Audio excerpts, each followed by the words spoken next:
no compromise. உங்க சைடுலயும் எங்க சைடுலயும். GT Holidays, South India's #1 travel brand. இப்போது புதிய அறிமுகம் ஆச்சி ஹோட்டல் சாம்பார் 50 கிராம் ரூபாய் 20 மட்டுமே. கண்ணன் ரவி புரொடக்ஷன்ஸ் ஜீவா நடித்துள்ள தலைவர் தம்பி தலைமையில் வெற்றி நடை போடுகிறது. ஐபிசி தமிழ் நேயர்களுக்கு வணக்கம். இன்று நம்முடைய நேர்காணலில் காடுவெட்டி மனோஜ் இருக்கிறார். வணக்கம். வணக்கம். அன்புமணி பாமக, அடுத்து ராமதாஸ் பாமக, இதுவரையும் தமிழக வாழ்வுரிமை கட்சின்னு ஒரு கட்சி. இதை தாண்டி இப்போது ஜெயகுரு பாமகன்ட்டு ஒரு புதிய கட்சியை வந்து துவங்கியிருக்கீங்க. சொல்லுங்கள், ஆல்ரெடி வன்னியர்களுக்கான நிறைய ஒரு 3 கட்சிகள் பெருங்கட்சிகளாக இருக்குது. இப்போ வந்து 4வதாக ஒரு அமைப்பு, என்ன தேவை? தவறு. ஆக்சுவலாக அன்புமணி அவர்களுக்கு வந்து வன்னியர்களாக எங்கேயுமே நின்னது கிடையாது. நாங்கள் இந்த கட்சி ஆரம்பிக்கப்பட்டதுக்கான காரணமே அதுதான்.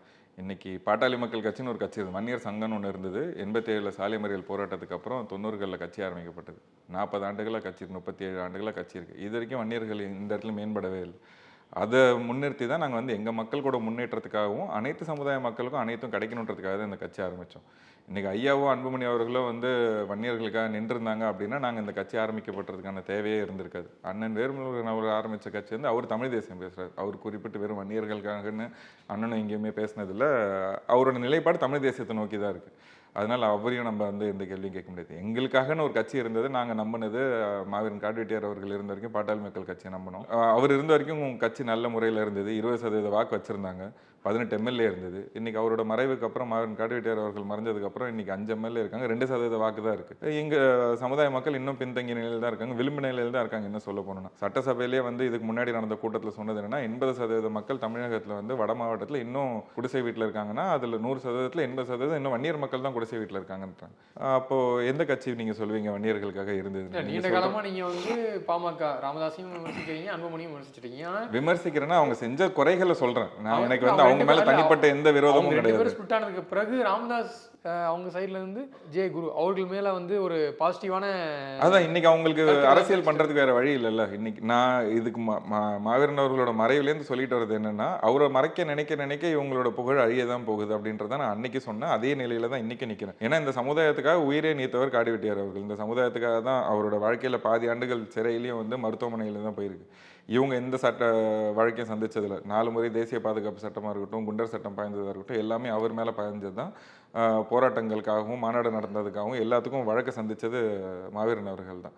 எங்கே எந்த பிரச்சனைனாலும் அது சமுதாய பிரச்சனையாக இருந்தாலும் சரி, அந்த குறிப்பிட்ட மக்களுக்கு வேறு எந்த சமுதாய மக்களுக்கு பிரச்சனையாக இருந்தாலும் போய் நின்றவர், குரல் கொடுத்தவர் காடுவெட்டியார் அவர்கள் தான்.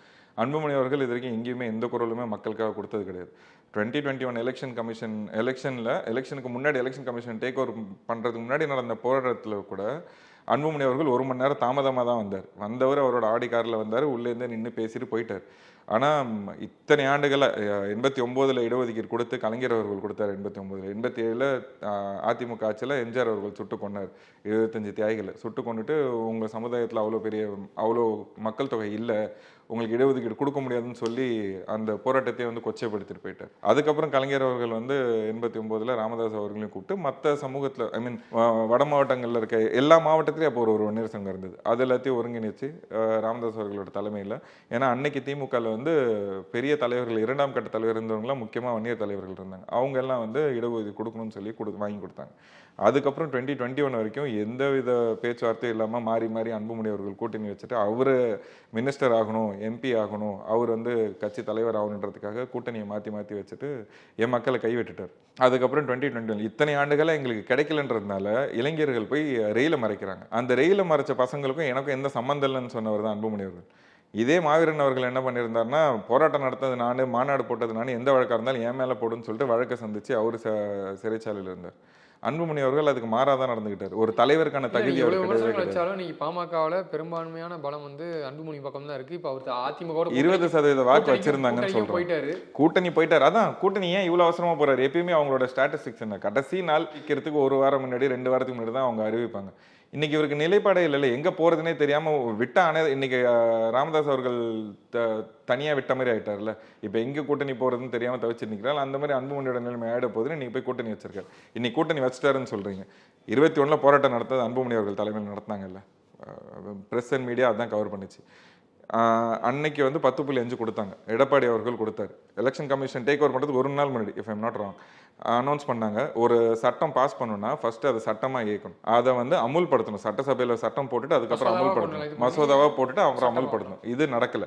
அவர் சட்டத்தை மட்டும் இயக்கிட்டு பாஸ் பண்ணிட்டேன்னு சொல்லி கொடுத்துட்டு போயிட்டார். எங்கள் மக்கள் எடப்பாடி அவர்கள் அந்த எலெக்ஷனில் அவர் ஓட்டு வாங்கி ஜெயிக்கிறதுக்காக எடப்பாடி தொகுதியில் வன்னியர்கள் இல்லைன்னா எடப்பாடிக்கு ஒன்றும் கிடையாதுங்க, ஜெயிக்க முடியாது, ஒன்றும் பண்ண முடியாது. வன்னியர்களோட வாக்கு வேணும், ஓட்டு வேணுன்றதுக்காக இந்த ட்ராமாவை நடத்தி 2 பேருமே இவர் அன்புமணி அவர்கள் தலைமையில் பெரிய எம்எல்ஏ கூட்டம் காமிச்சிடும்னு சொல்லிட்டு இவங்க 2 பேரும் எந்த சமரசமானாங்கன்னு தெரியல, கூட்டணி சேர்ந்தாங்க.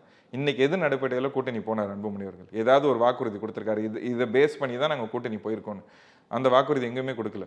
நாங்கள் கட்சி அனௌன்ஸ் பண்ணுறோம், அடுத்த நாள் இவர் கூட்டணி போய் ஃபைனலைஸ் பண்ணுறாரு. அப்போ என்ன பயம் உங்களுக்கு? இந்த கூட்டணி வைக்க வேண்டியதுக்கான காரணம் என்ன? 10.5 இது நான் என்ன நான் ஒரு வீடியோ என்ன ப்ளே பண்ணி காமிக்கிறேன். அதான் நான் ஒரு வீடியோ என்ன ப்ளே பண்ணி காமிக்கிறேன். அன்புமணி அவர்கள் என்ன சொல்றாருன்னா, எடப்பாடி இந்த சமுதாயத்தை ஏமாத்திட்டாரு. ஒரு 2 மாசத்துக்கு முன்னாடி பேசுனேன், இந்த சமுதாயத்தை ஏமாத்திட்டாரு. என்ன எடப்பாடி, நீ பழனிசாமி தானே, நீ எங்க மக்களுக்கு வந்து 10.5 கரெக்டாக கொடுத்தியா, கணக்கெடுப்பு எடுக்காமலே சீக்கிரமா கொடுத்துட்ட அப்படின்னு சொல்லிட்டு ஒரு 3-4 minutes video, 5 minutes video Anbumani அவர் அவ்வளோ கேள்வி கேட்கிறாரு.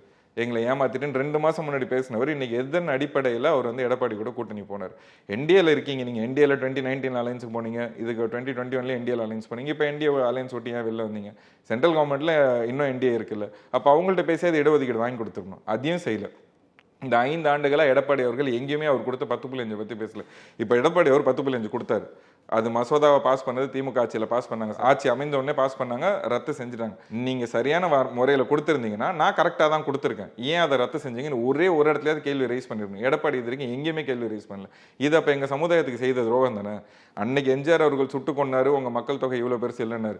ஜெயலலிதா அம்மையார் வந்து வீரப்பனை சூழ்ச்சியாக சுட்டு கொண்டாங்க. இன்னைக்கு அதிமுகவில் வந்து எடப்பாடி அவர்கள் இது இவங்க செஞ்ச துரோகத்தோட பெரிய துரோகமா இந்த மக்கள் இன்னும் 10-15 ஆண்டுகள் பின்தள்ளி வச்சிட்டார்ல. 10.5 எந்த டேட்டா பேஸ் படி அவர் 10.5க்கு எங்களை சுருக்குனார். நாங்கள் 20% இடஒதுக்கீடு கேட்டுட்டு இருக்கோம். எங்களை 10.5க்குள்ள சுருக்கிறதுக்கு எடப்பாடி யார், என்ன தகுதி இருக்கு, இல்லை எந்த டேட்டா, ஏதாவது ஒரு டேட்டா பேஸ் இருக்கணும்ல. இப்போ இந்த முறை வந்து உங்களுடைய பெரும்பான்மையான கோரிக்கை யார் வந்து 10.5% மறுபடியும் கொடுக்குறாங்களோ அவங்களுக்கு நாங்கள் ஆதரவு தெரிவிப்போம். எங்களுக்கு எங்களுக்குன்றது மட்டும் நான் சொல்ல, அனைத்து சமுதாய மக்களுக்கான கணக்கெடுப்பு எடுங்க, எல்லா சமுதாய மக்களுக்கான உரிய பங்கீடு படி வகுப்பாத விதாச்சாரப்படி எல்லாருக்கும் கணக்கெடுப்பு இடஒதுக்கீடு போடுங்க. ராமதாஸ் அவர்கள் திமுக பக்கம் போறதுக்கான வாய்ப்புகள் இருக்கு. யார் எங்க வேணாலும் போட்டு எங்களுக்கு அது பிரச்சனையே கிடையாது. எங்களுக்கு அன்புமணி செய்த துரோகத்தையும் ராமதாஸ் அவர்கள் செய்த துரோகத்தையும் தான் நாங்கள் சொல்லிட்டு இருக்கோம். அதை தான் நாங்கள் வந்து 2021 எலெக்ஷன்லேருந்தே அதை தான் சொல்லிட்டு வந்துட்டு இருக்கோம். அன்புமணி அவர்கள் இந்த சமுதாயத்திலேருந்து அகற்றப்பட வேண்டியது அழுக்கு. அவர் கூட எடப்பாடி அவர்கள் சேர்ந்துட்டு அவரோட சுயநல அரசியலுக்காக நீ 10.5 ஒரு விஷயத்தை கொடுத்து எந்த டேட்டா அடிப்படையுமே இல்லாமல் வந்து 10.5 எங்களை சுருக்கிட்டார். சரி, இந்த 5 ஆண்டுகள் ஏதாவது ஒரு இடத்துல எடப்பாடி அவர்கள் 10.5 நான் கொடுத்தேன், அது சரியாக தான் கொடுத்தேன், ஏன் ரத்து செஞ்சீங்கன்னு கேள்வி கேட்கணும். சரி, கேள்வி கேட்கல. இங்கே ஹைகோர்ட்டில் கேஸ் நடந்தது, ரத்து செஞ்சு, அங்கேயுமே இன்டர்வியூ ஆகல. சுப்ரீம் கோர்ட்டில் கேஸ் நடந்தது, அங்கேயுமே இன்டர்வியூ ஆகல. இவர் தரப்புலேருந்து ஏதாவது ஒரு அட்வொகேட்டை வச்சு நாங்கள் சரியான முறையில் கொடுத்துருக்கோன்னு வாதாடணுமா இல்லையா? அப்போ நீங்கள் என் மக்களை ஏமாத்திருக்கீங்களா? எடப்பாடி இந்த இடத்துல நான் இந்த கேள்வியை தான் கேட்குறேன். என் மக்கள் வந்து வெறும் ஓட்டு போடுற கூட்டமாக தான் இருக்கணுமா எடப்பாடிக்கு?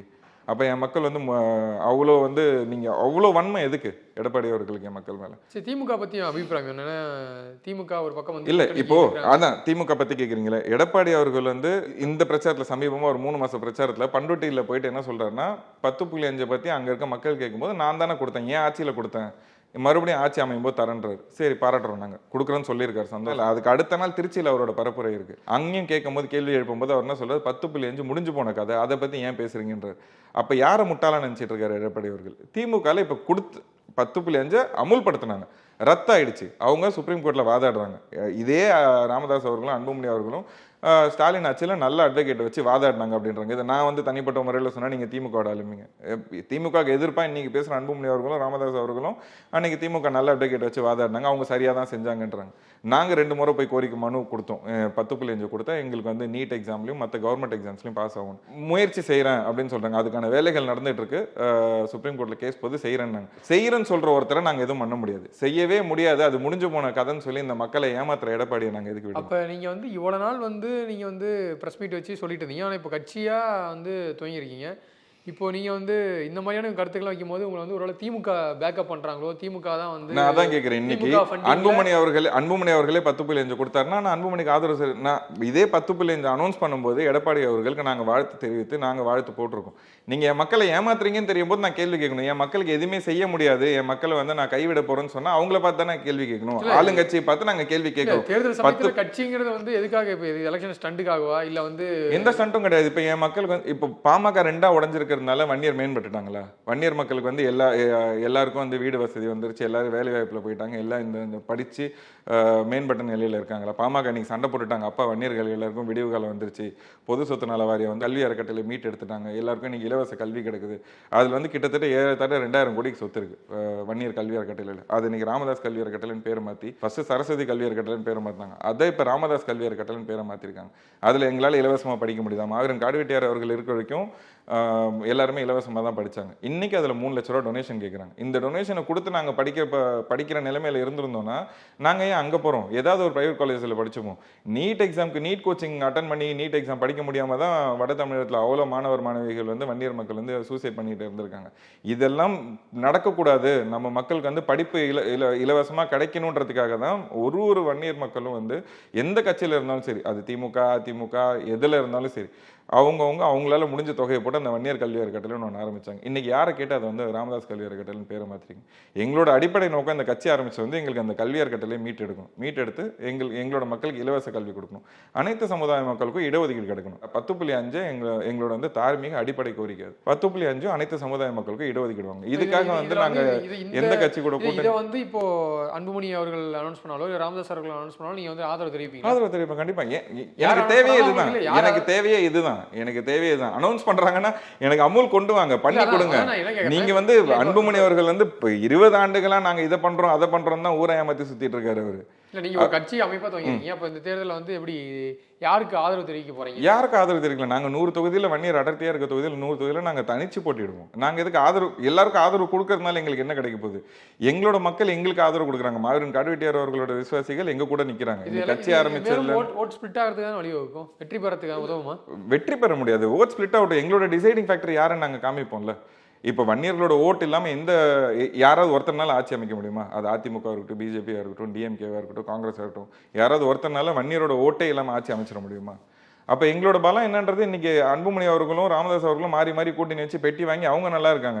இன்னைக்கு ஈசிஆர்ல ஒரு வீடு வாங்கணும்னா எவ்வளோக்கு வாங்க முடியும்னு உங்களுக்கு யாரை கேட்டாலும் சொல்லுவோம். ஒரு காமன் லேமனை கேட்டாலும் சொல்லுவோம். இன்னைக்கு அவரு டால்ஃபின் பார்க்கறதுக்கு நான் வீடு வாங்கினா அங்கே உட்காந்துருக்காரு. என் மக்கள் இன்னும் குடிசை வீட்டில் இருக்காங்க. அதே கேள்வி தான் நானும் கேட்குறேன். இப்போ விருதாமிகை அவர்களும் மனோஜ் அவர்களும் இவ்வளோ நாள் வந்து பிரஸ் மீட் வச்சு விமர்சிச்சுட்டு இருந்தாங்க, ஊடகங்களை விமர்சிச்சாங்க. இப்போ தேர்தல் சமயமா பார்த்து கட்சி ஆரம்பிக்கிற மாதிரி தான் நீங்க வந்து அந்த ஆரம்ப கட்டத்திலேயே ஆரம்பிச்சிருக்கலாமே. ஜெயகுரு அதுக்குன்னு ஒரு ப்ராசஸ் இருக்கு. அதுக்குன்னு ஒரு ப்ராசஸ் அவர்கள் மறைந்து முடிஞ்ச பிறகு ஒரு நீண்ட இடைவெளியில உங்களுக்கு வந்து நிறைய துரோகம் பண்ணிட்டாங்க பேசிட்டு நாங்க வந்து அமைப்பா செயல்பட்டு தான் இருந்தோம். 5 ஆண்டுகள நீங்க உங்களுக்கு தெரியலன்னு நினைக்கிறேன். 5 ஆண்டுகளா நாங்க அமைப்பா செயல்பட்டு இருக்கோம். மக்களை திரட்டி அதுதான் மாவீரன் அவர்கள் பெயர்லயே ஒரு அமைப்பா செயல்பட்டு எல்லாருமே கூப்பிட்டு நாங்க வழி நடத்திட்டு 4 விழா நடத்திட்டு இருந்தோம். ஊர்ல அவரோட மறைவுக்கு ஒரு விழா நடத்தணும், தியாகிகளோட ஃபங்க்ஷன் ஒரு விழாவை நடத்தோம். நாங்க அதுக்கான வேலைகளை செஞ்சுட்டு இருந்தோம். தேர்தல் அரசியல மாறுறதுக்குன்னு ஒரு டைம் வரணும்ல. அந்த டைம் வரும்போது தான் அதை செய்ய முடியும். இப்ப ஏன் செஞ்சீங்கன்னு கேட்டீங்கன்னா ஏன் செய்யக்கூடாதுன்றதுதான் என் கேள்வி. அப்ப யாருமே கட்சி ஆரம்பிக்க கூடாது அப்படின்றது ஒன்றும் சட்டம் கிடையாது. இல்ல எங்க மக்களுக்கான தேவை இன்னைக்கு தான். இப்ப இவங்க 2 பேரும் அடிச்சுக்கிட்டு பிரிஞ்சிருக்காங்க. இவங்க 2 பேரும் இன்னைக்கு தான் சண்டை போட்டு பிரிஞ்சிருக்காங்க. இப்போ லாஸ்ட் மினிட் வரைக்கும் வந்து பேரம் பேசுறதுக்காக தான் வந்து அனௌன்ஸ் பண்ணாம வச்சு அப்புறம் லாஸ்ட் மினிட்ல போய் கூட்டணி சேருவாங்க. அதே அடிப்படையில் நீங்களும் தேர்தல் சமயத்தில் ஒரு கட்சினா நீங்களும் வந்து ஒரு வியாபாரம் இல்ல இன்னைக்கு சண்டை போட்டது இன்னைக்கு தானே சண்டை போட்டிருக்காங்க. இப்ப இந்த 1 ஆண்டு காலமா தான் சண்டை போட்டிருக்காங்க. இவங்க சண்டை போட ஆரம்பிக்கும் போதே இவங்க பிரியறாங்கன்னு தெரிஞ்சு நாங்க ஜனவரியிலே ரெஜிஸ்ட்ரேஷன் ப்ராசஸ் ஸ்டார்ட் பண்றோம். எலெக்ஷன் கமிஷன்ல ஒரு கட்சியை ரெஜிஸ்டர் பண்ணி அதோட ப்ராசஸ் வரதுக்கு 7 to 8 months ஆகும். அதனால இந்த டிலே. இல்லைன்னா நான் ஜனவரியே அனௌன்ஸ் பண்ணியிருப்பேன். டேட் நாங்க ரெஜிஸ்டர் பண்ண டைம்ல இருந்து எங்களுக்கு ஒரு டைம் லைன் வரல. எங்களுக்கு அந்த அக்னாலஜ்மெண்ட் எல்லாமே வரணும். அதுக்காக வெயிட் பண்ணோம். அதுக்கு முன்னாடி மக்களை போய் சந்திச்சு பேசிட்டு இருந்தோம்.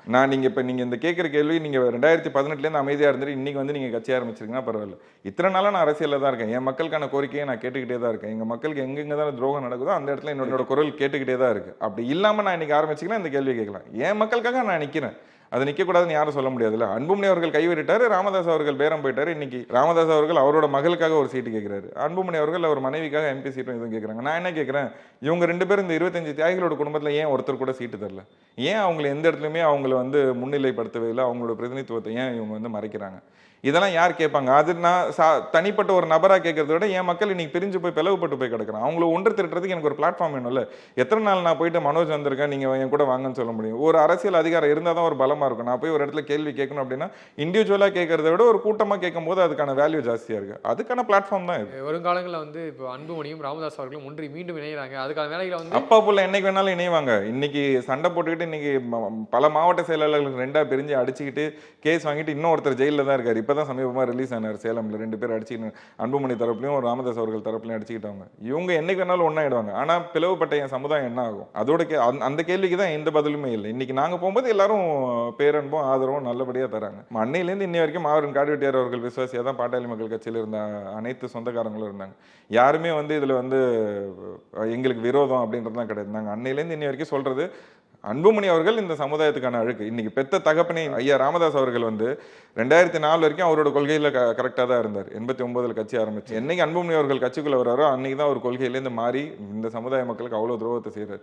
அவர் என்னதான் வந்து அவரோட மகனுக்காக தான் இவ்வளோத்தையும் செஞ்சாரு.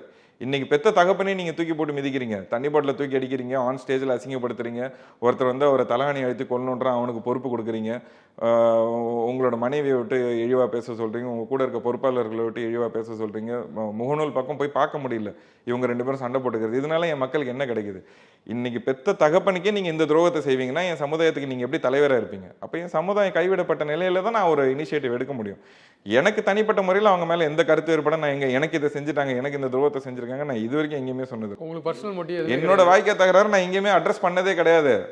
எனக்கு பர்சனல் மோட்டிவ் நான் பர்சனலாக என்ன பேசியிருக்கேன் இல்லை. நான் இப்போ கடந்த கால நேர்காணல் கூட இப்போ வந்து காடுவெட்டி மனோஜ் அவர்கள் பேசுறாருன்னா இவரை வந்து திமுக வந்து பேக்கப் பண்றாங்க. திமுக கிட்ட எதுக்கு பேக்கப் பண்ணும்? நான் என்ன கேட்கறேன், அது ஐயாவே எனக்கு காசு கொடுக்க ரெடியா தானே இருக்காரு. நான் அவர் கூட போய் சேர்ந்து நான் அமைதியா இருந்துட்டு போயிடுவேன்ல. எனக்கு அல்டிமேட்டா ஒரு மோட்டிவ் என்ன இருக்கணும்? நான் என்ன கேட்கறேன், அழைச்சாங்களா 2 பேரும் கூப்பிட்டாங்க, கூப்பிடாம இல்லையே. கூப்பிட்டு நான் ஏன் அங்க போகணும்? நான் தான் நீங்க துரோகம் பண்ணிட்டீங்கன்னு சொல்றேன்னா நான் அங்க போய் சேர்றதுனால எனக்கு என்ன பலன் கிடைக்க போகுது? மணி மோட்டிவா தான் இருக்கணும், இல்ல ஒரு அரசியல் பதவி வேணும், இல்ல கட்சியில ஒரு பதவி வேணும்னா நான் எதுக்காக இவங்க கூட சண்டை போடணும்? சண்டை போடுறதுனால நான் என்னத்தை இன்னைக்கு சாதிச்சிருக்கேன்? நான் இழந்தது பல விஷயத்தை இழந்திருக்கேன். நான் வந்து ஒரு கவர்மெண்ட் எக்ஸாம் ப்ரிப்பேர் பண்ணிட்டு இருந்தேன், என் மேல 3 வழக்கு போட்டிருக்காங்க. நான் எதுக்கு இவங்க கூட சண்டை போடணும்? இப்போ உங்களுக்கு வந்து பணம் பதவி இதெல்லாம் பிரச்சனை இல்லை, 10.5% நீங்க அமல்படுத்த இடஒதுக்கீடு வேணும், அவ்வளவுதான். இடஒதுக்கீடு யார் கொடுத்தாலும் நாங்க வந்து வரவேற்கிறோம், அவ்வளவுதான். அது வந்து அதிமுக ஆட்சி கொடுத்தாலும் சந்தோஷம், திமுக ஆட்சி கொடுத்தாலும் சந்தோஷம், இல்ல அன்புமணி அவர்களே ஆட்சி அமைச்சு கொடுத்தாலும் சந்தோஷம். யார் எங்க மக்களை ஏமாத்தாம கொடுங்கன்னு தான் கேட்கிறேன். இதே பிஜேபி அவர்கள் வந்து பிஜேபியில் அண்ணாமலை அவர்கள் நடைபயணம் போகும்போது அவர் என்ன சொல்றாரு, ஜாதி வரி கணக்கெடுப்பு எடுத்தா வட தமிழகத்தில் கலவரம் வருன்றார். அப்ப யார் எங்களுக்கு உண்மையா நிக்கிறாங்கன்னா யார் பின்னாடி போகணும்னு நீங்க சொல்லுங்க. அதிமுகல எடப்பாடி அவர்கள் முடிஞ்சு போன கதைன்றாரு, பிஜேபியில் அண்ணாமலை வந்து ஜாதி வரி கணக்கெடுப்பு எடுத்த ஜாதி கலவரம் வருன்றார். அன்புமணியும் ராமதாஸ் அவர்களும் சண்டை போட்டு பணத்துக்காக நிற்கிறாங்க. விஜய் அவர்கள் கட்சி ஆரம்பிச்சார், பாராட்டக்கூடிய விஷயம். அஞ்சலி அம்மாவில் வந்து கொள்கை தலைவராக வச்சதுக்கு நாங்கள் பெரிய லெட்டர்லாம் எழுதி போஸ்ட்லாம் பண்ணோம், நல்ல வரவேற்புலாம் கொடுத்தோம். ஆனால் இது வரைக்கும் அவரோட மாநில பொறுப்பில் ஒரு வன்னியரை கூட போடல. அப்போ அவரும் வந்து வன்னியர் மக்கள் மேலே இவ்வளோ வன்மத்தை ஏன் கக்கணும்? வன்னியர்னாலே அனைத்து கட்சிகளுக்குமே ஒரு வெறுப்பு இருக்குன்னா அப்போ நாங்கள் தனிப்பட்ட முறையில் எங்களுக்கு எல்லாம் இப்போ தானே புரியுது. லேட்டாக நாங்களும் ஒன்றும் பிறந்ததுலேருந்து அரசியல் பண்ணல, எங்களுக்கு புரியும் போது நாங்கள் முன்னாடி வரோம். இன்னைக்கு வந்து அவர் விஜய் அவர்கள் 10.5 பற்றியும் அவர் ஒரு புரிதல் எதுவும் கிடையாது, எந்த இடத்துலையுமே அவர் அதை பற்றி பேசல. 10.5 விடுங்க, அனைத்து சமுதாய மக்களுக்கான இடஒதுக்கீடு பற்றி எங்கே பேசுறாரு? இடஒதுக்கீடு பற்றியும் அவர் எந்த இடத்துலையும் எந்த ஸ்டேட்மெண்ட்டும் சொல்ல. அப்போ எல்லாரும் எங்களை கைவிடுறாங்க. எங்களுக்காக நாங்கள் உருவாக்கி, நாங்களே ஒரு கட்சியை உருவாக்கி நாங்கள் எங்களுக்கு ஒரு பிளாட்ஃபார்மை தேடிட்டு வரோம், அவ்வளோதான். இதுதான் சிம்பிள் இந்த விஷயம். ஸோ இப்போ இருக்க சூழ்நிலையில் அன்புமணி அவர்கள் அதிமுக கூட்டணி பக்கம் இந்தியா கூட்டணியில் போயிட்டாரு, நீங்கள் வந்து தனியாக கட்சி துவங்கிருக்கீங்க. இப்போ ராமதாஸ் என்ன நிலைப்பாடு எடுப்பார்னு நீங்கள் நினைக்கிறீங்க? ராமதாஸோட வந்து இன்னைக்கு அவர் கைவிட்டப்பட்டார், அவரோட நிலைப்பாடு அவர் தான் முடிவு பண்ணும். இதுக்கு முன்னாடியுமே அவரோட நிலைப்பாடை யாருனாலையும் சொல்ல முடியாது. ராமதாஸ் அவர்கள் திமுக பக்கம் போனால் கணிசமான இப்போ ராமதாஸ் பின்னாடி இருக்கக்கூடிய வன்னி மக்களுடைய வாக்கு இல்லை, நியூஸை பார்க்கும்போது முந்தனை திருமாவளவன் அவர்கள் ராமதாஸ் இங்கே திமுக வந்தா நான் வெளியில போவேன்ற மாதிரி ஒரு நியூஸ் வந்தது. இது நான் பார்த்த விஷயம். அதனால அது பிரச்சனை, அவங்க உள்கட்சி விவகாரம், அவங்களும் ராமதாஸ் அவர்கள் தான் அதை முடிவெடுக்கணும். அதை நம்ம எதுவுமே அதில் பேசுறதுக்கு எதுவுமே இல்லை. இப்போ இதை தாண்டி உங்கள் கட்சியை வந்து திமுக பக்கமோ இல்லை வந்து அதிமுக பக்கமோ இல்லை விஜய் கூடயோ போறதுக்கான வாய்ப்புகள் எதுவும் இருக்கா? நான் அதான் சொல்றேன், இப்ப இவங்க எல்லாருமே வந்து ஒரு விஷயத்தை எங்களுக்கு எதிர்ப்பா செய்யறாங்க.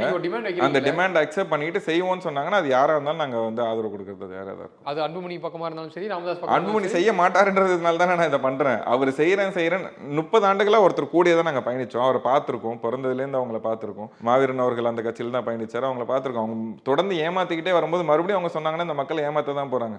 இன்னைக்கு வந்து அன்புமணி அவர்கள் எப்படி அரசியலுக்குள்ள வந்தாரோ அதே மாதிரியான வசதி வாய்ப்போடு இன்னைக்கு இருந்து இந்த மக்களுக்காக போராட்டி இருந்தாருன்னா நான் அவர் கூட நின்றுப்பேன். அவரோட வசதியை மட்டும் தான் தேடிட்டார். ஏன் மக்கள் இன்னும் விளிம்பு நிலையில தான் இருக்கான். இன்னும் பாதி பேர் படிக்காம ஊர்ல வேலை வெட்டி இல்லாம சுத்திட்டு இருக்காங்க. விவசாயம் தான் பிரதான தொழில். விவசாயத்துல அங்க மழை தண்ணி இல்லாம எவ்வளவு பேர் பாதிப்படைஞ்சு நிக்கிறாங்க. இன்னைக்கு ஒரு கூட்டணி போனது காவேரி பிரச்சனையை பத்தி பேசினாரா, இல்ல விவசாயிகள் பிரச்சனையை பத்தி பேசினாரா, இல்ல 8 வழிச்சாலையை பத்தி பேசினாரா, சுற்றுச்சூழலுக்கு வந்து இவங்க ஒரு அமைப்பை வச்சிருக்காங்க பசுமை தாகம், அதை பத்தி பேசினாங்களா, இல்ல 10.5 பத்தி பேசினாங்களா? எதுவுமே பேசல. அவங்களுக்கான சீட்டு ஒரு ராஜ்யசபா பதவி. இத பத்தி மட்டும் பேசுற ஒருத்தரை நான் எப்படி தலைவரை ஏத்துக்கிட்டு போவேன்? பெத்த தகப்பனுக்கே நீங்க துரோகம் செய்றீங்க போது பேச முடியும். வருகாலங்கள தேர்தல் வாக்குறுதிகளை இப்போ பாமக 10 அம்ச கோரிக்கையை வச்சுதாங்க இவங்க தேர்தல் கூட்டணியே வந்து வாக்குறுதிகள் வரும்போது நீங்க அதை பார்க்க போறீங்க. எப்ப வரும் வாக்குறுதி? நீங்க ஏதாவது இதற்காக தான் கூட்டணி வச்சேனே நீங்க சொல்லாம இதுக்கப்புறம் எப்படி அந்த வாக்குறுதியை செய்வீங்க? இப்ப நீங்க கூட்டணி வச்சு நானும் நீங்களும் வந்து ஒரு கூட்டணி வச்சுக்கிட்டோம். நீங்க அதுக்கப்புறம் உங்களோட ஒரு கோரிக்கையை சொல்லுங்க. அதை நான் செய்ய முடியாதுன்னு சொன்னா என்ன பண்ணுவீங்க? அது நடக்க தானே செய்யும் எல்லா இடத்துலையும். நீங்க எந்த கோரிக்கையுமே இல்லாம கூட்டணி சமரசமா போயிட்டீங்கன்னா அப்போ உங்க மேல இருக்க ஊழல் வழக்க பிஜேபி வந்து உங்களுக்கு தூக்கி ஜெயிலில் வைப்பாங்கன்னு சொன்னதுனால தானே நீங்க கூட்டணி போயிருக்கீங்க. அமித்ஷா வந்துட்டு போறாரு, அடுத்த ஒரு 3-4 நாள்ல நீங்க கூட்டணி போறீங்க. அப்ப அதுக்கு முன்னாடியே போயிருக்கணும். இல்ல யூஸ்வலா நீங்க பண்ற மாதிரி கடைசி நாள் போயிருக்கணும். அப்ப இப்ப போனதுக்கான காரணம் என்ன?